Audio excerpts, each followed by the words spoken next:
Beautiful home in South Edmonton than the Thiessen residence.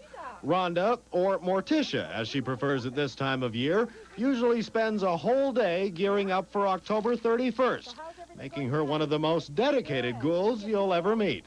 I just love the whole thing. I'm 38 years old and I still feel like I'm a bit of a kid. Speaking of kids, there was no shortage of them at a local mall, which decided to host a Halloween fun night. Dale Harney was on hand to work his magic, along with a good supply of hot air. But if you were looking for a real scare on this Hallows Eve, there was one other place to be. There was supposed to be a children's party tonight in one of the best-known historic sites in Edmonton. But when we stopped by, the place was locked up tight and pitch dark. Maybe there are spooks. Still don't know exactly what happened to Rutherford House. Anyway, another successful Halloween, and hope you're having a happy one. Bruce, I don't know if it's all that scary music back there or not, but did I hear you call me a lifeless vegetable?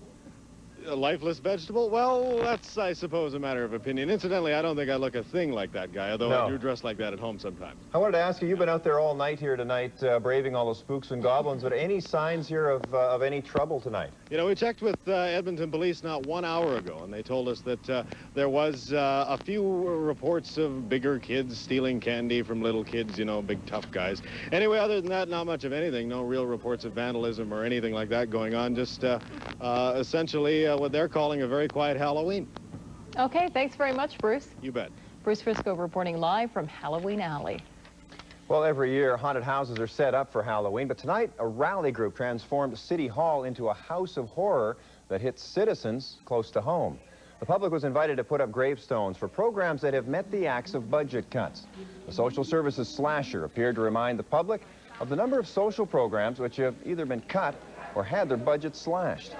Halloween generally is just something that's created for the kids to have fun, but for people living in poverty or who are waiting for health care benefits or who are missing out on education, the horror happens daily.